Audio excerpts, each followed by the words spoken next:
Hi, and welcome back to the Mob Mentality Show. I'm Chris Lucian, and co-host is Austin Chadwick. And today we have Kevin Vicencio and Alex Bird, and we are going to be talking about topics like retro-driven extreme collaboration, experiments, chess clock mobbing, and absurdly small TDD steps.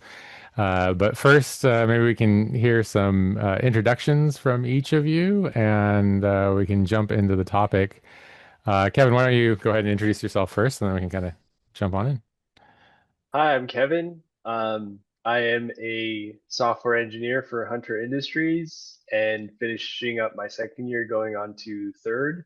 It's my first software job, and I'm really liking it. Right on. Um, yeah, I'm Alex. I'm about a decade into a software development career. I'm kind of starting to specialize in the culture change or scaling engineering culture, and I'm into extreme programming. My favorite part of the Agile Manifesto is the uncovering better ways by doing it and helping others to do it. I get really motivated when we can experiment with different ways of working and find ways to do better work and have more fun while doing it. And that's kind of what the topics are today, some of the things that we've uncovered together. So Kevin and I have been working together for coming on 2 years, and we mob together every day for 2 years. So we know each other really well now. And so the topics today are some of the uncovering better ways that Kevin and I have done together, along with our other teammate over the past couple of years. Nice, nice. So I see the words absurd and extreme. So let's get absurd and extreme, everyone. So rock on. So first, retro-driven extreme collaboration experiments. Yeah. What were some of them, and how have they gone? Yeah, I think this started 2 years ago. We had Woody Zool visiting us, and he said, "Oh, so do you all still do daily retros?" And we didn't. We retroed once a week, and we said maybe we should try, like, what would it look like to have a retro at the end of every day? That seems crazy. That's way too much time. And but we tried it. We said we'll try it for a couple of weeks. That's kind of in our default, and it went great. We found that we were paying attention to these really more nuanced things about how we worked, and we could tune things quicker. And we've continued with it because we saw the benefit, like it paid for itself. And as a result of this really fine tuning, we've had a bunch of other kind of wacky collaboration experiments come out of it because we were looking closely at what's working, what's not working, and coming up with, hey, what if we tried this? And we have this pattern of like, well, this seems nuts, but let's do it for a couple of weeks. And we'll see if, and we could quit after one day. If we hate it, we'll try it. And we've tried a variety of different things. Sometimes they go great and we stick with it, or adapt it into the future. Sometimes it's a really short-term thing, but we learn something from it, or it sparks a conversation. And that daily retro, which we're not disciplined about every day anymore, but frequent retros often drive these experiments. So usually it'll come out of a retrospective time that we say, hey, what if we, and then we'll try the thing. How are you, Kevin? Yeah, I will add that even if we don't get anything from these daily retros, we find that at 3:30 we have lost the capacity to code as well as we were able to that morning. So it's a good natural break, and we get to share some stuff that we thought were nice little tidbits that we found during the day or could look forward to tomorrow. Yeah. So, does anything come to mind when thinking about these experiments? What are some of the things that came up that you would never have otherwise addressed if you had been doing a weekly retro?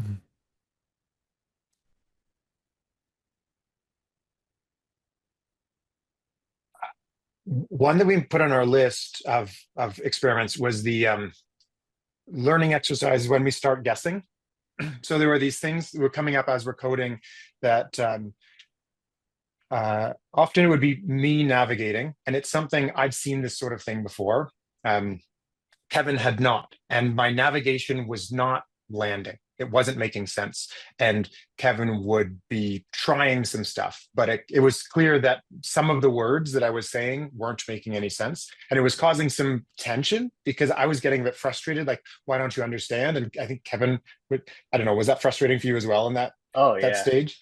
It was kind of sort of spinning the wheels. And because we were having these short retros, we were talking, it would be kind of like, how did you feel today? Or how did today go? And finally it kind of came to a head. They're like, what are we going to do about this? And there were some technical skills that we needed for doing our work that were missing. Because we're always learning stuff. There's always something, but there was some stuff that was coming up. And so the experiment there was, what if we just like stop working on the complicated problem and go to a toy practice environment and work on for 30 minutes or 2 hours or something, this specific skill, and then we come back. And it took a while of the kind of tension brewing before it finally came up, like being willing to voice, like, I'm uncomfortable when I give these, like I can tell you're not really understanding it, but you're not saying I don't understand that. You're just guessing stuff. But we didn't really have a vocabulary for how to talk about it. But through the mini retros, as we're talking about today, how did it go? It finally came to a head. And what we were finding when we do those chunk of learning, then we'd come back to the tricky problem, and suddenly Kevin can solve the whole thing without, oh, I know what to do. There we go. Because that missing knowledge piece was there. What was it like for you, Kevin, as we started doing those? While you were saying that, it reminded me of what I heard Woody talk about in the last Agile, SoCal Agile Open, where he was saying to look for signs, like indicators that you might need some kind of process change. And that was I think we started to identify like what it looks like when we were guessing, or I guess flailing around, spinning our wheels, like when we're just guessing syntactically. We have done like 10 quick experiments of just like, I hope this works. I hope we get lucky. And um it's painful to do that while you're supposed to be, I don't know, like a professional, I guess, and you're kind of just bumbling around in front of your teammates. So I think the before and after, where I struggled with this just an hour ago, and then now I could do like 20 of these in a row, and it's in my back pocket now. Like it's a breath of fresh air, and I don't have to do that on my own. Like we could recognize it as a team. Like, hey, this seems like a pain point. Let's go fix this right now, and it's cheap. It's right there. Yeah. So something I find interesting when I think back on that time is how all three of us were uncomfortable and a bit frustrated over a period of months. Like it wasn't an everyday all the time thing, but this thing, like it just kept coming up, but we didn't really know how to talk about it. And I think it took a lot of little tentative steps in the mini retros before we finally even had enough of a vocabulary to talk about it. But once we talked about it, we're like, oh, well, why don't we just try? And then we're off to doing some experiment. But the hard work was and it's the kind of the feelings work and the like back and forth to try to bring it to the light, but you don't even really know how to bring it up. And so all those little mini retros helped us dance around the problem until we had enough words to talk about it. And then we're off doing our experiments and Yeah, Yeah. at the time it felt very touchy. Mhm. Like it. I think there were fears that you would offend by calling out. Like it seems like you don't really know what to do here right now, which could be rude Yeah, if you didn't talk about it. But now it's like it seems like we're guessing. Maybe we should spend some time on this, and yeah, it's a lot smoother now. yeah. Nice. Yes. It just occurred to me when you're all talking, it kind of reminds me of the side effects and the side effects of the side effects of when you run a test suite and you wait a long time, like do a bunch of stuff and then run a test suite like once a week, or do some stuff, run the test suite now, you know, um, and I think, you'll get more fine-grained feedback on what you just did, right? Exactly. And it'll be much more focused on what just happened. I think there's still definitely value in the like take a deep, long looking Zoom way perspective out. retro, Yeah. right? But what's cool about the mini retro is it lets you deal with what's everyone who's in that context right now knows what just happened. hmm And everything is fresh and live instead of like, yeah, it was kind of weird on Wednesday. I can't really remember why, exactly. And so you can just kind of address it there. One thing that I found interesting when I've mobbed with y'all is my prior form of mini retros were more informal. And it might have been multiple in a day, but it was more like verbal, like a quick verbal mad, sad, glad or something like that. But I noticed yours is at the end of the day and you actually do the retro board and all that. Is that hmm typical for your mini retro? Yeah. Okay, cool. Yeah. Yeah. We write out cards. When there's just three of us, we usually don't go and do the sound bite and voting and all that business. We just write out the cards and kind of go left to right and talk through them. And sometimes there's nothing to say, and sometimes we talk about it at length. Gotcha. Cool. Yeah, well, I Just guess on before, yeah, go ahead, please. Yeah. the quick feedback thing, I think there's a lot of these little. I talk about feeling a little frustrated that if it happens on Monday and we're retroing on Friday, it feels petty to bring it up. Like there was this moment Monday afternoon where something rubbed me the wrong way.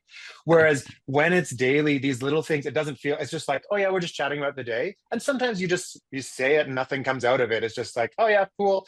But there are times where we actually get to get that feedback and respond to it because it's like what happened in the last 7 hours. Nice. Yeah, definitely temporal. Yeah, retroing on Friday or at the end of a 2 week sprint, which is probably more common. You miss everything that happened that Monday for sure, right? It's Yeah. no one's gonna bring that stuff up. Yeah. So you can deal with big things, but not the little tuning. Yeah. And I think we've found we have made big changes by doing a lot of the little tuning, which is I like your TDD micro test example, Austin, that if you get feedback from your unit tests every 2 seconds, you work radically differently than if you have to wait 5 minutes. And the one retro per sprint is like a 5 minute test run. And it just Mm, changes how you work when you have to wait that long to get feedback. nice. Well, cool. Well, anything else on retro-driven extreme collaboration experiments before moving on to the next topic? Any burning desires there to share? Cool. Well, I guess without further ado, let's get into it. Are we playing chess and mobbing at the same time, and also playing ping pong? What's happening here?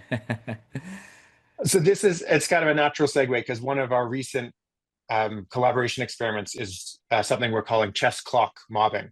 So uh, as of 2 years ago, when we started working together, our default was rotating on a timer. We had short turns, 4 or 5 minute turns, and we'd rotate.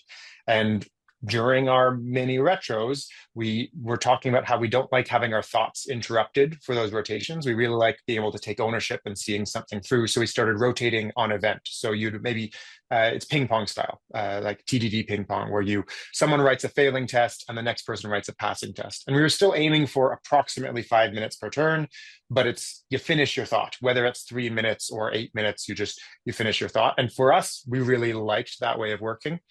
And it helped us to think in kind of little chunks. And we did it by we had a 10-minute timer, because sometimes you'd end up in like a 30-minute turn, and we wanted to avoid that. Again, it came up in retro, we were tuning it. So we had a 10-minute timer, and the goal was you have to finish your thought before 10 minutes. And so you could have a 2-minute turn or a 10-minute turn, but if the timer goes on off, then it's a time to switch. And we did that for a while and found that it was working. But kind of on a whim, I don't know where it came from. We decided, hey, what if we used a chess timer instead? And found that kind of took everything to the next level.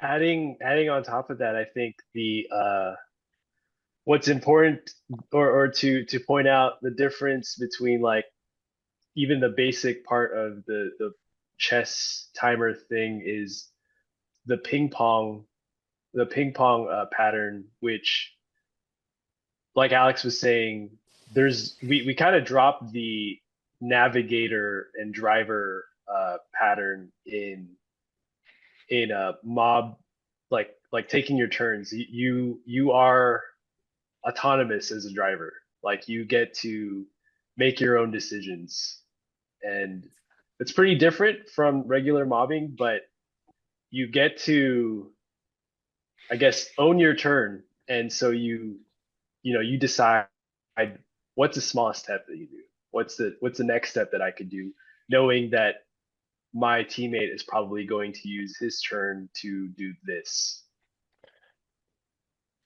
So when we go for Chris. Yeah, so I think I spent some time with you guys, and one thing that I think came up a lot was the golf style scoring, where you're trying to keep your time as low as possible as you're going through to keep fast rotations. I liked it as a concept because a lot of people are struggling with like what's the appropriate timer length and other things along those lines, and so uh, what you can and it's in your timer, it's counting up all the time. I think that's an important piece of context rather than a normal chess clock that counts down.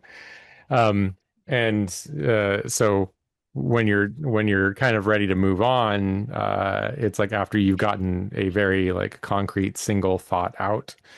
And so I found that pretty interesting. It was very difficult for me because, but also I was kind of like in a explanation mode, and when that happens, it can kind of run away from you. But watching it more in action, where you're just saying like, "Oh, I wrote a portion of the test, and now you can make that test." Normally, like ping pong pairing, but in that chess clock style, with the golf style scoring. So there's lots of stuff married there. Yeah. Go for it, Austin. No, I was just gonna say it might help because I think it's a combining of several worlds, and one of the worlds that I saw it getting combined with is evil TDD ping pong, which is I think what you're getting at, and I think chess clock version of it in mobbing just further gamifies it. So correct me if I'm wrong, my understanding of evil TDD ping pong is you in the spirit of small steps, you want to be evil to your teammates in the sense of when it's your turn, you want to offload as much as you can on them. So if, Alex writes a test that's like, I want to solve this problem, and in case one, return, a string of this example. And then if it's my turn, I go in and I just return the hard-coded string. Like that's not solving the problem, and it feels evil because it's not really doing something good. But what it does is then it pushes the envelope to the next teammate to write a better test or something like that, right?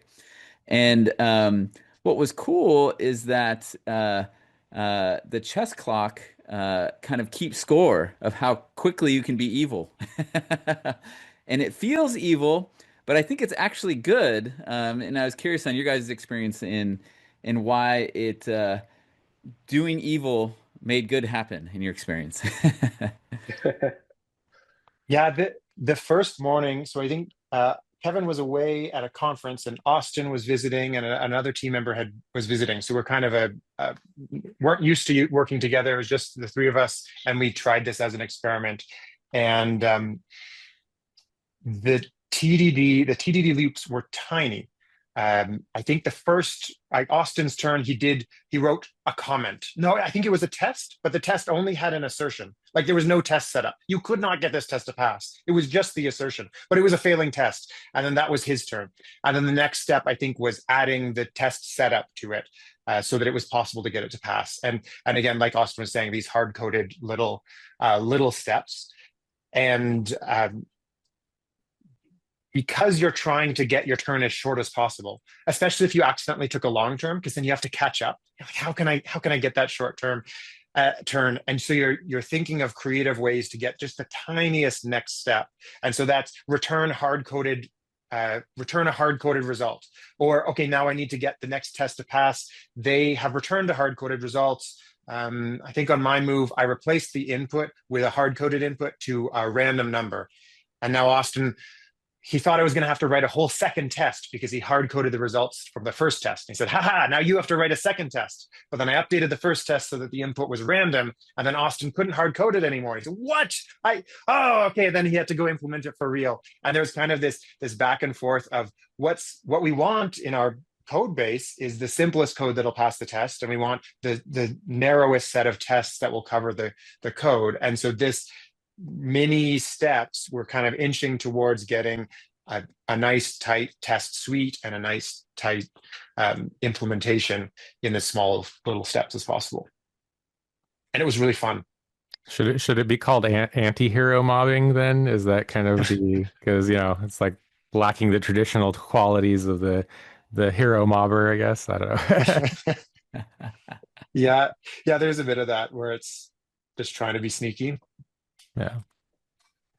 Yeah, and I think one real quick thing, and then I got a question for Kevin, was I did start to feel bad after a while. I think it was like a few days of us working this way where I'm like, I feel like I'm not, you feel like you want to be heroic in a mob, right? Like, okay, Alex wrote this good test. I'm going to come up with this clever algorithm that's going to solve this test and every test after that. And not only that, it's going to be super clean and it's going to be a design pattern. And so the cognitive load gets bigger because you feel like you want to like Do all the not flex, things. but you just want to like you want to do good for your team. You want to give it a good call to try, right? But what actually happens is it's easier to get lost if you're trying to do all those things at once, at least for me. And so, and it doesn't give as much opportunity in this kind of evil ping pong style for others to contribute if after writing one test, someone has solved all of it completely. Even if you accomplish your goal, Yeah. you're missing opportunities for others to weigh in and all that. And so, um, being selfish is good, is what it felt like to me, because it led to smaller and smaller steps.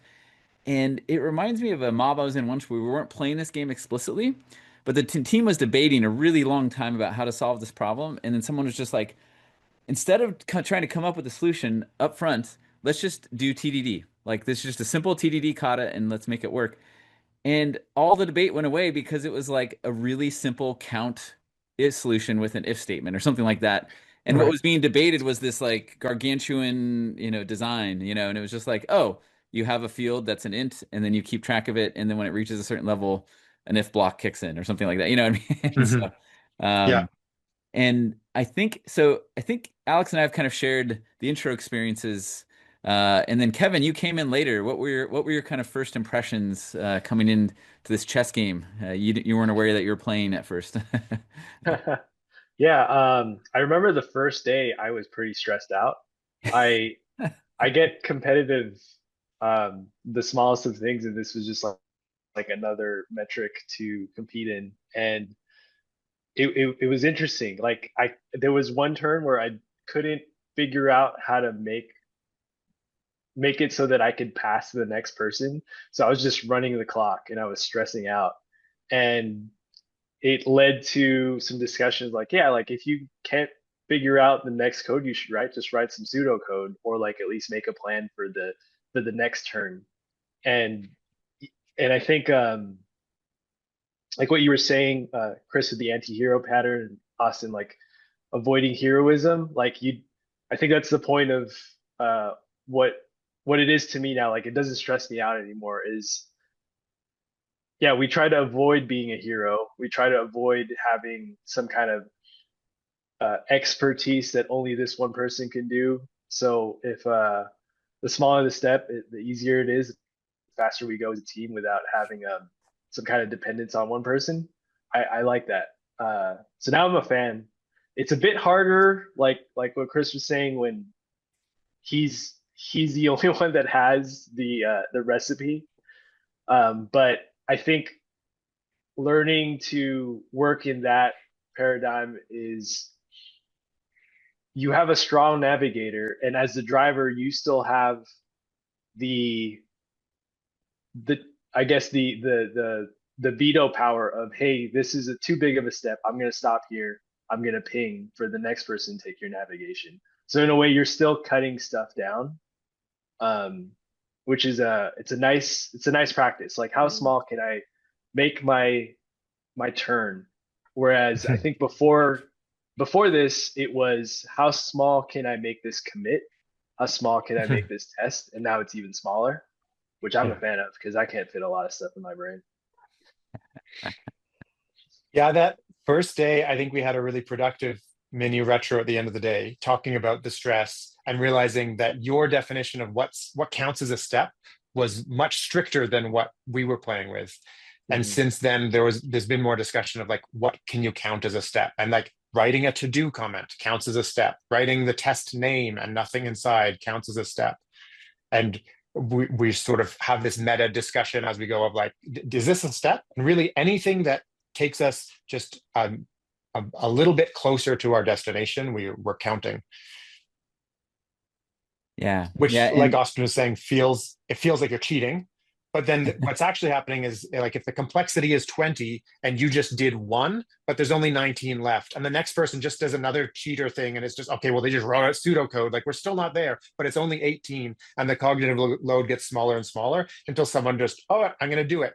And now it's done. And it was a lot more steps, but they were all really easy steps that were just pow, pow, pow, pow, pow. yeah, and that reminds me, you had that analogy because it's like when you do an evil step, it teaches someone else because it's basically you're teaching decomposition of a large thing into a small thing. Because Mhm. even a move to do, if you have no idea what to do, you just say, "Hey, what all should we do?" And you ask the mob, and then what you do is you story slice or task slice. And you're like, "Okay, Yeah, I heard a lot of ideas. I like that one, and I'm going to slice it even smaller than what you said, and I'm going to do it." yeah, Um, and by doing that, you teach others other moves you can do, like, oh, I did the manual test, or I did the push, or I did a small refactor, I extracted a variable, right? Mhm. But then there is this phenomenon we saw, I think, especially when you're doing TDD as opposed to doing research or R&D, Yeah, that more steps equaled finish sooner. And I think it was you yeah. who came up with this analogy of what was being made, that green stuff. I'm trying to where they're like hitting it at the same time. Yeah, I'm Oh, the Oh, butchering this. mochi. Yes. the mochi hammers. Yes. Yes. Please explain that. Well, I don't know much about making mochi, but I've seen a couple videos, and there's a couple of very skilled people. Looks like they've done this for their whole life, and they've got the dough. Actually, Chris, you might know more about mochi. Can you tell us how mochi is made? Yeah. Oh, well, so if you're ever wandering around in like Nara or Asakusa or some other places in Japan where it's kind of a little touristy, you'll see them making mochi out in the kind of in the middle of everybody, and it always gathers a crowd because you have one person essentially wielding a giant sort of mallet or hammer, and then you have another person that's sort of moving or reshaping or kneading Yeah, folding. and folding at the same time, and there's usually kind of a yell in between hits. And certainly look up a YouTube video or whatever. But it'll be, they'll hit, and the person with the hammer will end up hitting, and then the other person that's kind of waiting there for the hit to end will like fold it and do their thing, and then pull their hands away, and then there'll be another hit with a very like rhythm based synchronization. If his hands are there too long and then he like goes to hit again, it's going to end up poorly. So you have to have very much good timing. So I think like another analogy that comes to mind is like a piston firing Yeah, and rotating properly rather than seizing up or something. But yeah. yeah. So yeah, it feels very fast and almost terrifying. They're like, if anyone messes this up, someone's getting their fingers crushed. So as we were coding, what we noticed, because all the steps are really small, you can play it like a strategy board game where, okay, someone's written this failing test. Now Austin's up next and he's going to get it to pass, and he's got to get it to pass this way. And then I'm next and I'm going to be writing the next test. Well, right now, this test is in the following state. We're maybe expecting a certain URL is going to be passed to the HTTP request, but the URL is just a placeholder, slash whatever, and we need to go figure out what the actual URL is. So then I put on my researcher hat while they're busy doing their thing. I figure out what the actual URL is supposed to be. I get it ready to go, and then on my turn, I put it on my clipboard. I paste it into the test. Now the test is failing because the URL is not the correct Oh, one. it's And my good. turn is over 3 seconds later. And that's that feeling of the mochi hammer of like, I can tell what's coming up and I'm going to get just my tiny little, like, I know what my move is going to be. Just like in the strategy game, like you're holding your cards and you're like, well, when it's my turn, I'm going to. And that's how we get that wow, bam effect, because it's all these tiny steps. So you can start anticipating. And I was motivated because the timer's going and I was actually behind and I'm like, how am I going to catch up? And wow, I'll put it on my clipboard. And it was a very exciting turn. This sounds very stressful. I don't. Yeah. Yeah, and I think that that added one thing that came out of mini retro, going back to our first topic, was to at least be a facilitating driver. Because I remember one turn, I'm like, wait, Alex is done? What even happened? And I was just like, what even happened? You know, so it's just like to say out loud what you're doing, what was a Right. good modification um, to help with the collaboration. Because Yeah. sometimes it was so fast, it just flashed before my eyes and couldn't even see it. Yeah. So yeah, Uh, you're right. You say out loud what you just did. yeah. That helps folks to pick it up. Yeah. And I think what you said, Chris, about being stressful is probably something that unless someone is kind of more used to high octane rowdy mobbing, it's probably needed an introduction to what's about to happen. You know what I mean? So it's not because if you know it is a game, you know, there is a score of who had, you know, who took the least amount of time, right? And so if it's very lighthearted and you know, kind of razzing each other as you go. You know what I mean? Like, oh, I got one for Kevin, you know, or for Alex. He's gonna have trouble with this one, this move here. And like, oh, I just beat Alex by 3 seconds, you know, like, haha, how is he gonna come back? You know, it can be fun in that fashion. But I could see it as someone walking in being like, whoa, this is intense. And you know, you can see an anti-pattern of it being like, scores are posted and we're going to accumulate who, you know, is the loser the Yeah. most, or, you know Shame what I on mean? you if you take longer Shame, yeah, like, turns. yeah, that's not Yeah. the spirit of the game. So I guess any thoughts for avoiding it going sour? You know, what comes to mind is like, have you ever played board games with people and you're like, you're trying to figure out like, is this someone I can joke around with, or if I beat them, are they mad at me? You know what I mean? Like, and so how do you got to like Yeah. find the way to play a board game with someone where it's a happiness thing, not a mad thing, you know. Any thoughts there? Yeah, I think for me, the first day was definitely like it was stressful. Now like, sometimes we'll leave the clock running on break or lunchtime and or even overnight and there's like 17 hours on the clock and it's just funny to see now. I think the important part is it incentivizes uh you to make really small steps and that it's fun. If it's not fun anymore, it's stressing everyone out. That's when we're gonna Yeah. just let's not do this. But it's the point is it's like, oh, it's fun. I'm paying attention more. I'm looking forward to my turn. Let's keep going. Yeah. Yeah. I think if I was introducing something to mobbing, like as a team who hasn't mobbed before, hasn't done TDD before, I would not draw on this. So this is someone who's familiar with TDD. There's high trust in the mob, and you're like it's something like we can do it as a game together. But I can imagine a lot of situations where it wouldn't feel like a game; it would feel awful. And it kind of same with the strategy board games. Like there are some games that I play and have so much fun with, and if I describe it to a friend, they go, "You do that for fun?" Like that sounds terrible. And so some of it is just you have to have the right group that's going to enjoy that. And really we're hacking our motivation, right? This is something that because you can do tiny steps with TDD without the gimmick of a timer. You can just Yeah. do that. But somehow in my whole career, I've never made as small steps as we did when the timer was on. So it's kind of one of those hack your brain things where like when this happens, suddenly competitive Alex comes out and I'm making these tiny tests. But if I wasn't someone that got highly creative in that environment, it would be an awful thing to do. So it's kind of you have to have the right group, you have to have the right amount of trust and familiarity with the TDD, with those other things. Yep. Yeah. Oh, go ahead, Chris. Yeah.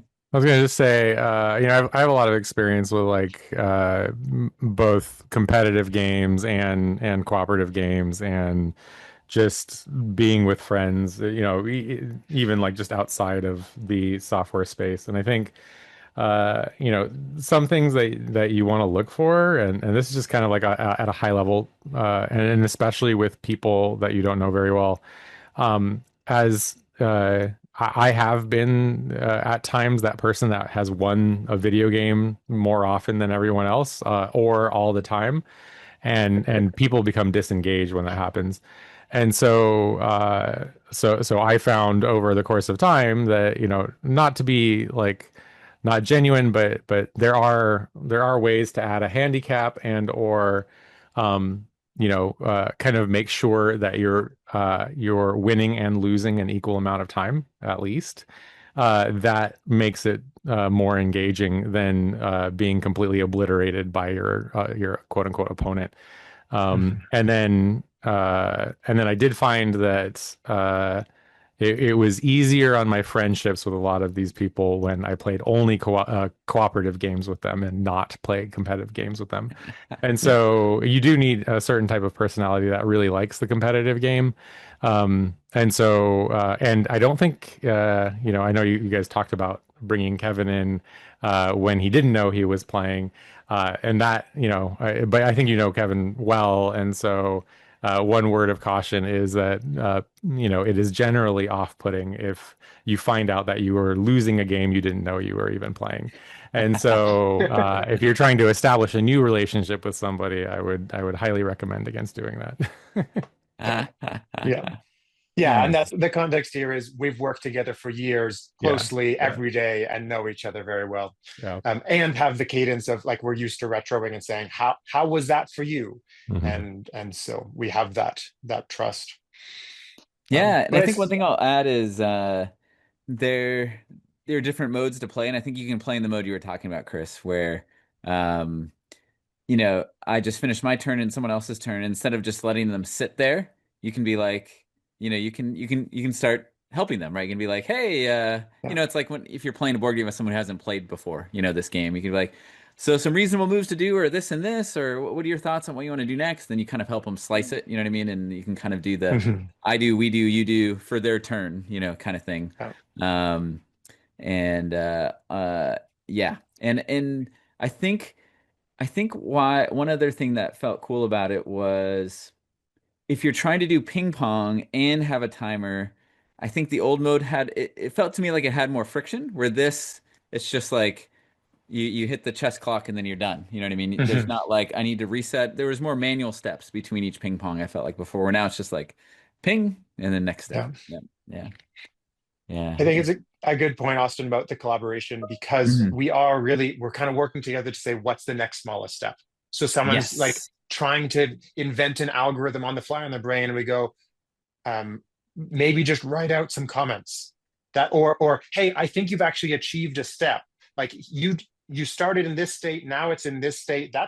You've done something. And so we're kind of working together to get our steps as small as possible. So the Yeah. game is there, but it's like, I mean, we're going to do a good work. That's more important than the game. And then also we're helping each other out, and that's more important than the game. And so because we have that vibe between us, it works. Yeah. I don't think it would be fun if it was super competitive, because you could probably do really silly things to get a short turn that don't actually progress us towards our goal. So we are being paid to do this. We are going to take steps that get us towards the business outcome we're trying to achieve. And so we have that as like we're not here to have fun. We're here to work, and that's kind of the first thing. And we're here to help each other out more than to win. And then like down on the bottom of the list is, oh, and we've got a fun game we're playing while we do it, which makes us more creative. Right. Yeah. And it brings to mind maybe a coaching version of it is you win if you lost by coaching others the most to have the smallest turns or something like that. Sure. I Yeah. don't know how you keep score of that, but Yeah. Well, yeah. So kind of in the interest of time, maybe we should kind of talk a little bit about our next topic, which is kind of a nice segue here as well. Absurdly small TDD steps. Yeah. How does that work out for you? Yeah, so this is the follow-up from the chess clock mobbing, because it drove us to make these much smaller test steps. One of them was we were calling it was kind of a wrapper around an HTTP API. There is a string that defines the endpoint, and there is some object that you have to pass in. And Austin wrote the first test, and he said, this method is called. He didn't assert on the arguments. He just said, you've called it. And then I think I got the test passing by calling it with no arguments. I had to do some TypeScript foo to dodge the compiler errors, but I got the test passing. And then it came for the next test, and we didn't know what the endpoint was supposed to be. We didn't know what the payload was supposed to be, but we could look at the signature and see that the first one is the path, the second one is the object. So the next test we wrote after that was, it was called with any string and any or anything. And we were using kind of Jasmine, just make sure it's a string. And then we went, we got that one passing, then we got the correct URL with some hard-coded variables, and we got the correct. And so there were so many TDD loops just on the calling this method, which felt crazy. And even when I think I was the one that recommended, just assert that there was a string, that felt like, hey, let's help get a nice quick win, a short step on the chess clock mobbing. But then it was my turn to do the next step, and I didn't have to think about the signature. He'd already gone and figured out what the signature was. My only job was to figure out what the path was, which was easier. And so there were a ton of these steps, like so many steps just to get that method call, but each step was so simple, which got us into that mochi hammer state of like, I'm going to look up one thing, what is the path? I'm going to look up one thing, what is the object shape? And it made it go really fast because it was so bite-sized. Yeah. And we are coming somewhat up on time, but any final thoughts, Kevin, on small TDD steps? What's been your experience? I think the theme of our team, our mob, is keeping things small, because small means easy and easy means fast. And yeah, we like things small. We like things within our very human minds. Yeah. Reduction of contexts, rapid fire. Yeah. Nice. Yeah, and I think that analogy applies to like cognitive load and story and code, object size or class sizes and all that kind of stuff. So yeah, definitely. I think I've definitely seen that whenever I've joined your team, that is a theme, and I love it. And yeah, so before we run out of time here, is there anything each of you would like to share or plug before we close? Yeah, starting with you, Alex. Nothing for me. Okay. How about you, Kevin? Yeah, nothing for me either. Awesome. Well, thank you guys both for being on the show and sharing your experiences. It was really fun walking through some of your extreme collaboration experiments, the chess clock mobbing, combined with evil ping ponging, turning it up to 11, being absurd with how small our steps are, but yet moving quite quickly in a continuous delivery fashion. So it's been really fun discussing this all with you. And to our audience, please like and subscribe. Have you ever had a coding experience that felt like, do you say mochi? Is that how you pronounce it? Mochi.